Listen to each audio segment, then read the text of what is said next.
तो हेलो दोस्तों, आपका स्वागत है जीके 23 पे। तो आज हम पढ़ाने वाले हैं श्रम विभाजन जाति प्रथा। तो चलिए शुरू करते हैं। श्रम विभाजन का मुख्य उद्देश्य क्या है? ए में है काम टालना, बी में है काम को बराबर बांटना, सी में है व्यक्ति को सारा काम देना और डी जाति तय करना। तो इसका सही आंसर है बी। इसका सही आंसर बी है, काम को बराबर बांटना। तो आगे चलते हैं। जो काम को बराबर बांटना, तो श्रम विभाजन का मतलब है काम को छोटे छोटे हिस्सों में बांटना ताकि सबका काम आसान हो और समय भी बचे। तो आगे चलते हैं।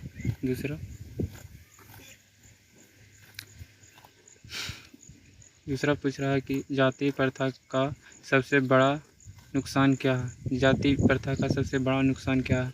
ए में है समाज में समानता, समाज में भाईचारा, सी में है समाज में भेदभाव और डी में है शिक्षा का प्रयास।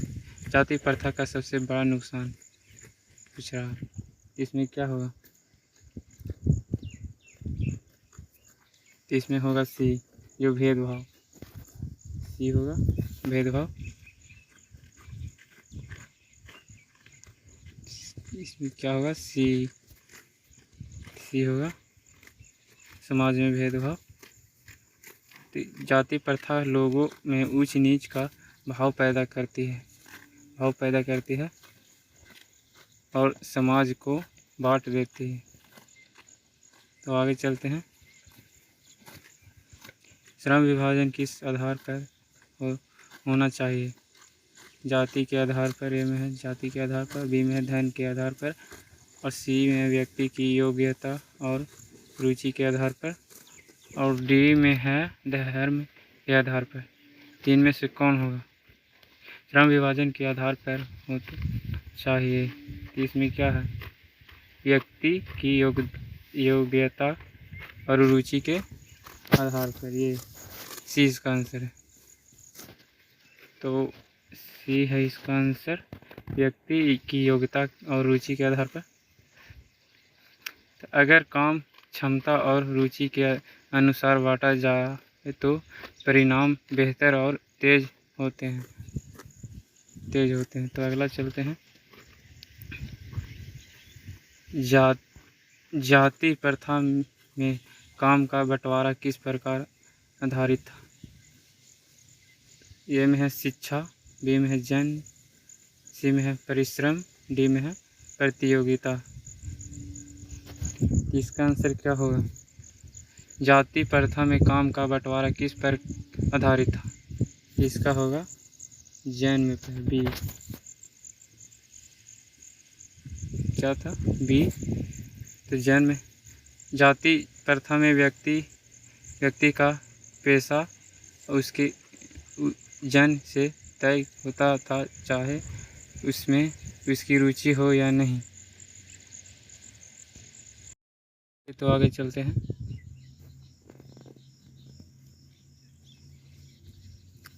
तो इसमें जाति प्रथा में उच्च जातियों का रवैया कैसा था? उच्च जातियों का रवैया कैसा था?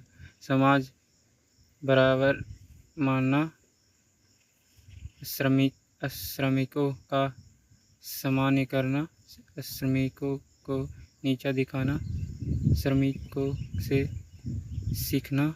तो इसमें क्या है? इसका आंसर सी है, श्रमिकों को नीचा दिखाना। तो अगला चलते हैं।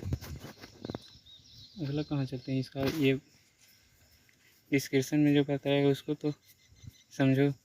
ऊंची जातियों श्रमिकों को कमतर मानती थी, जिससे भेदभाव बढ़ता था। तो अगला चलते हैं। श्रम विभाजन का सही लाभ क्या है? ए में है समय की बर्बादी, बी में है दक्षता में वृद्धि, सी में लोगों में द्वेष, डी काम आधार रहना। तो इसका सही आंसर क्या है? इसका सही आंसर है बी, दक्षता में वृद्धि। दक्षता में वृद्धि। तो अगला कहाँ इसका, ये देखिए, दक्षता में वृद्धि। सही श्रम विभाजन से काम तेज, आसान और बेहतर गुणवत्ता का होता है। तो अब अगला चलते हैं। तो जाति प्रथा किस वर्ग को सबसे अधिक पीड़ा होती थी? उच्च वर्ग, मध्य वर्ग, श्रमिक और निम्न वर्ग, व्यापारी वर्ग। इसका सही आंसर सी है, श्रमिक वर्ग। तो अगला चलते हैं। अगला नहीं, जातिगत भेदभाव का सबसे ज़्यादा असर कमज़ोर और गरीब वर्ग पर पड़ता है। अब अगला चलते हैं।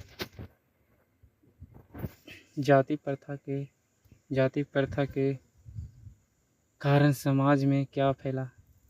जाति प्रथा के कारण समाज में क्या फैला? समानता, शिक्षा, असमानता और अन्याय। नई खोज। तीन में क्या होगा? इसका सही आंसर सी है, असमानता में अन्याय।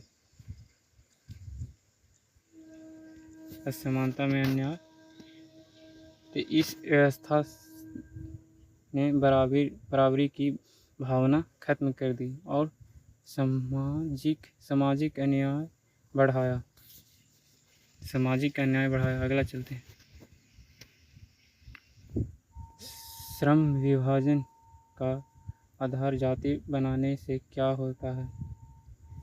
ए में है कार्य में सुधार, बी में है समाज का विकास, सी में है समाज का पतन, डी रोजगार में वृद्धि। इसका सही आंसर होगा समाज में पतन।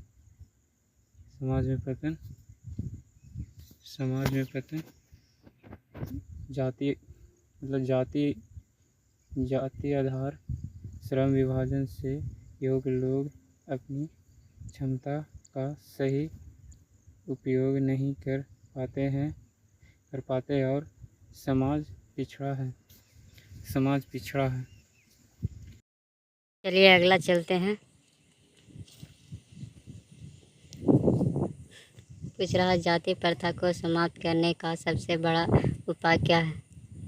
जाति के आधार पर शिक्षा, समान अवसर और शिक्षा, बी में है। और सी में है जातिगत भेदभाव बढ़ाना, डी में श्रमिक को अलग रखना। इसका सही आंसर बी है, समान अवसर और शिक्षा।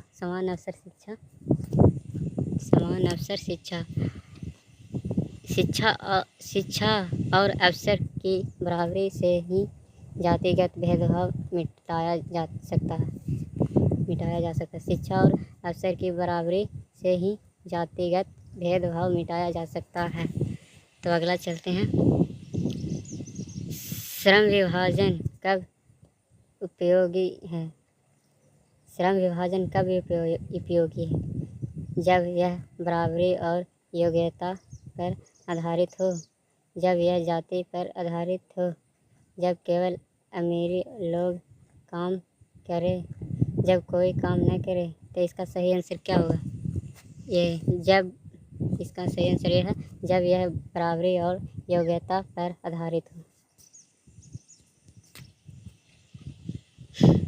क्षमता और योग्यता के अनुसार कार्य विभाजन सबसे लाभदायक होता है। तो अगला जाति प्रथा में अस्पृश्यता का मतलब है।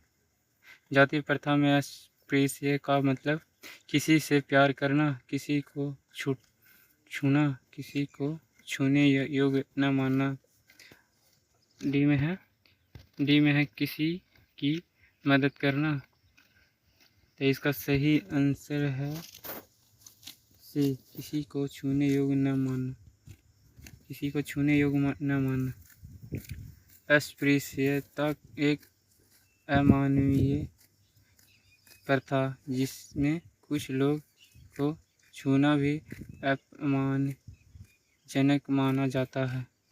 तो अगला चलते हैं। श्रम विभाजन से क्या होता है? दक्षता और गुणवत्ता में सुधार।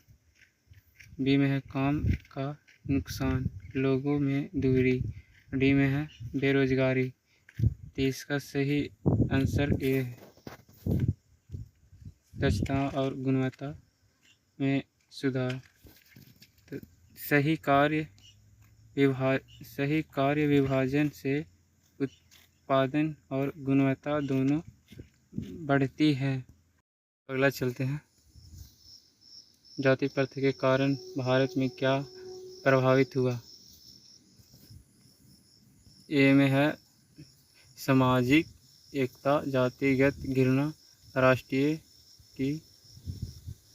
की प्रगति। तो इसका सही आंसर ये है प्रयुक्त सभी। तो जाति प्रथा ने समाज को बंटवारा कर सामाजिक एकता और राष्ट्रीय विकास दोनों को नुकसान पहुंचाया। तो अगला चलते हैं।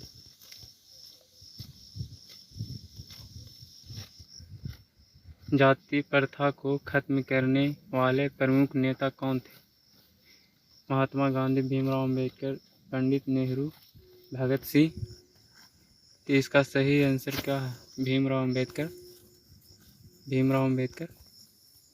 डॉक्टर अंबेडकर ने शिक्षा, कानून और आंदोलन माध्यम से बराबरी के अधिकारी लड़ाई लड़ी। तो आज के लिए इतना ही काफ़ी था। तो अगले वीडियो में मिलते हैं। कैसा वीडियो लगा आप लोग को कमेंट में बताइए, और हाँ, लाइक और सब्सक्राइब करना ना भूलें।